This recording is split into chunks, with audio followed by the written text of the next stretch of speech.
You just heard a Senate hearing get interrupted by protesters demanding an end to a war most Americans can't even locate on a map. That's because Defense Secretary Pete Hegseth was there today asking Congress for $87 billion more to keep fighting Iran. But hold on, this is only the tip of a much bigger problem. The death toll for American troops just hit 18. One is still missing. Over 450 have been injured. Gas prices spiked above $4 a gallon today because of this war. And when senators asked Hegseth simple questions about what winning even means, about where $75 billion in unspent money went, they didn't get simple answers.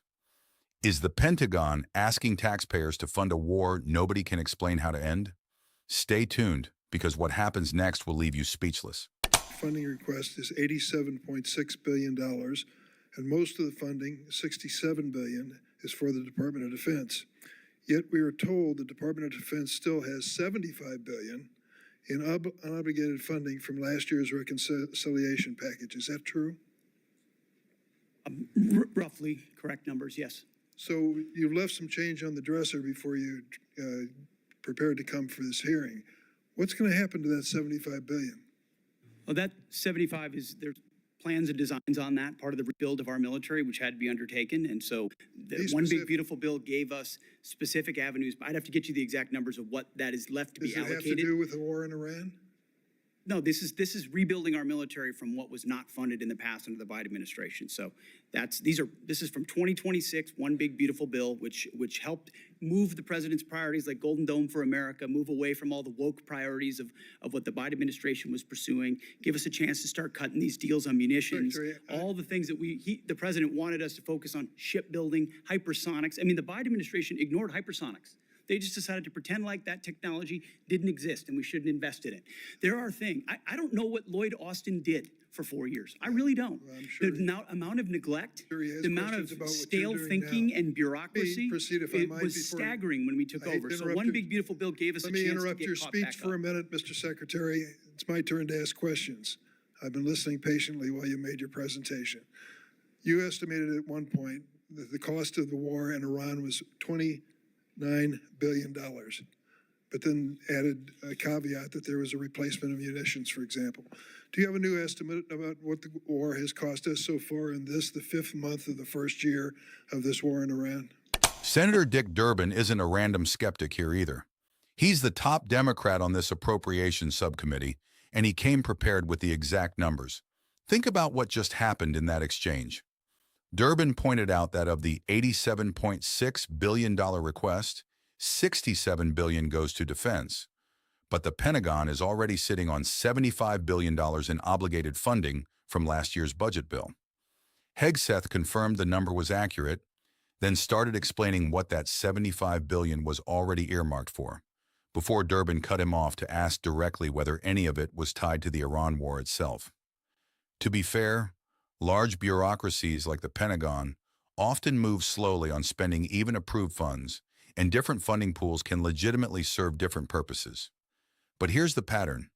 This is now a second emergency funding request in months for a war the department itself calls unbudgeted, while tens of billions from the last request are still sitting unspent. And there's a second, even sharper exchange on something even more basic than the money. What does winning this war actually look like? The death toll for American soldiers to 18. One is still missing. Hundreds have been injured. That's on top of the civilian death toll throughout the region that now stands at several thousand, including the over 150 people killed in the bombing of an elementary school in Minab in Iran. Meanwhile, the Strait of Hormuz is closed. Gas prices today in the United States again spiked above $4 a gallon. And that will also continue to push up costs for groceries and other things that families buy. Secretary Hegseth, you said in your opening statement the best way to ensure peace is to prepare for war, and I agree with you about deterrence. I would also submit that the best way to ensure peace is not to start wars, because wars are a lot easier to start than they are to end. General Kane, I heard your testimony saying Iran will continue to be a challenge. And I think it's pretty clear that that is, in fact, the case. And General, in order for you to develop a military strategy to accomplish a particular objective, you obviously need to know what those objectives are, right? Yes, sir. It all starts with what is the political objective, and from that we derive military objectives that support whatever that end state. And as you say, that is a political objective. Yes, sir. So, Mr. Secretary, you've talked a lot about winning. You've talked about winning in your testimony today. You've talked about winning throughout the Iran war, and we all like winning. Notice what Van Hollen actually asked. Not, are we winning? He asked for something more basic. What does winning even mean in this war? Because back in March, President Trump himself said, quote, "We've won this war. This war has been won." That was over 4 months ago. 18 American troops have died since then. Here's what the clip doesn't fully show. When Van Hollen pressed further, Hegseth said the bombing campaign, quote, "obliterated Iran's ability to create nuclear weapons." But Director of National Intelligence Tulsi Gabbard had already testified to the Intelligence Committee that the assessment was Iran did not intend to restart its nuclear program in the first place. A different claim entirely from, "we destroyed their ability to build one." To be fair, military and intelligence assessments evolve, and battlefield damage assessments are notoriously difficult to verify in real time. But when the Secretary of Defense and the Director of National Intelligence describe the same nuclear program in two different ways, in front of two different committees, that's not a small gap. That's the entire justification for the war. Throughout the Iran war, and we all like winning. But I think the American people deserve a definition of what it means to win in Iran, because this war has dragged out for a lot longer than certainly the President of the United States indicated. Indeed, the President said on March 24th, and I'm quoting, "We've won this war. This war has been won." Do you know what the President meant by that back in March? Well, Senator, I would just note that militarily, I mean, Iran has been completely overmatched and crushed from the beginning, militarily. Their capabilities are nowhere near ours. I would take issue with your characterization that we started this war. Iran started this war 47 years ago, and they've killed thousands of Americans, including our brothers on the battlefield in Iraq. Iran has been targeting us for a long time. Mr. Secretary, we didn't start it, they did. Let me just ask you this, since you said that what the President meant by his statement on March 24th, I think that we had sort of defeated Iran militarily. But that is not the entire objective of this war. I don't think there was ever a question about whether the United States, with its superior military, could destroy a lot of Iranian assets, military assets, or other assets. That was never a question. But when most people think of winning the war, they think that that means the war is going to come to an end because we've won. And the President said back in March that we'd won. So I guess my question to you is, how are we going to define winning? I hear back in March, you said about the Iranians, and I quote, "whether they will have a ceremony in Tehran Square and surrender, that's up to them." So my question, Mr. Secretary, reopening the Strait of Hormuz is necessary in order for us to win, right? That's just a simple yes or no question. You asked me what the overarching objective is, and I would say ensuring Iran never has a nuclear weapon. That's been clear from the President from day one. That's why Midnight Hammer was undertaken, to obliterate their nuclear sites. That's why we're watching their nuclear sites. That's why that was a part of negotiations. Van Hollen asked a yes or no question. He got a paragraph about nuclear deterrence instead. That's the pattern across this entire hearing. Direct financial questions get answered with future promises. Direct strategic questions get answered with mission statements. Here's the hard math. This war has now run for 143 days. It started as a joint operation with Israel, without formal consultation with NATO allies or a war authorization vote in Congress. The supplemental request Hegseth defended today would bring total emergency war funding requests to well over $100 billion in under 6 months. And Senate Democratic leader Chuck Schumer made a point of noting that while 18 families are mourning and 450 service members are recovering from injuries, Hegseth's department has also been promoting a new testosterone screening program for troops.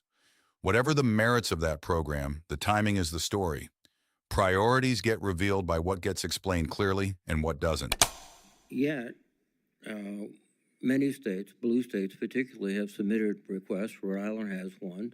February, we had the worst snowstorm in our recent history, and we've been denied by the president. In fact, if you look at the numbers, 20% of blue states seem to get approved and about 80% of red states. I'm making a point, not asking a question. This is unfair. Thank you. Secretary Hegseth, on February 28th, when you initiated this war without authorization from Congress, the Straits of Hormuz was open and providing vital fuel supplies for the whole world. Now they're closed effectively, impacting globally the price of oil and the economies of the whole world.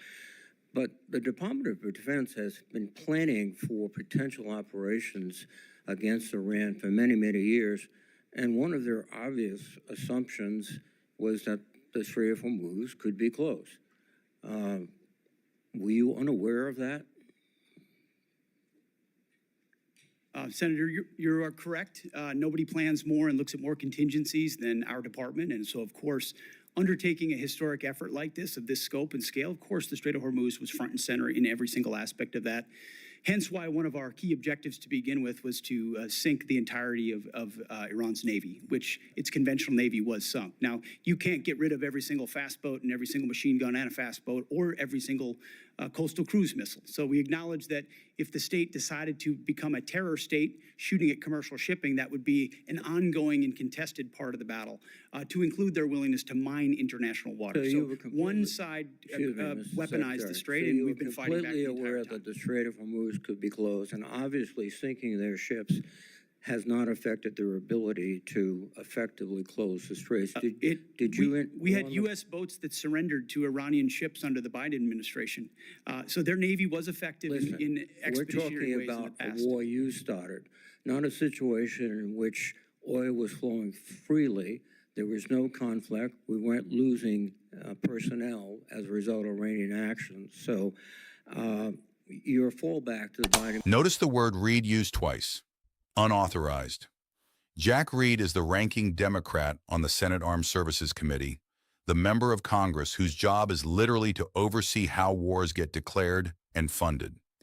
He says this war started February 28th without a congressional authorization vote at all. And here's what the clip doesn't fully unpack.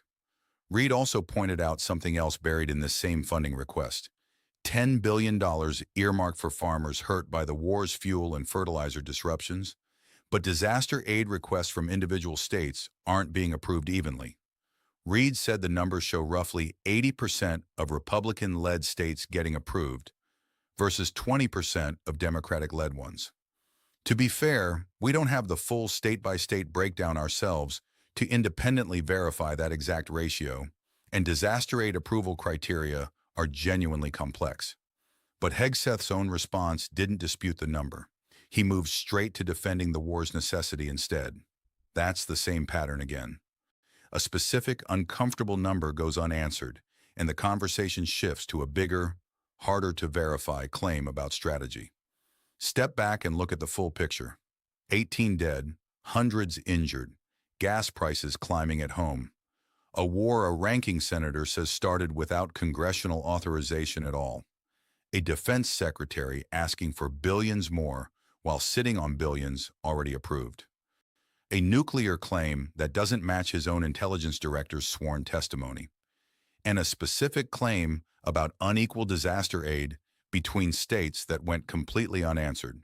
So we'll ask you directly, should Congress approve $87 billion more for a war that started without its own vote, one the Pentagon still can't clearly define the end of? Drop your take in the comments. Hit subscribe if you want us tracking this war's funding as it develops, because this one is far from over.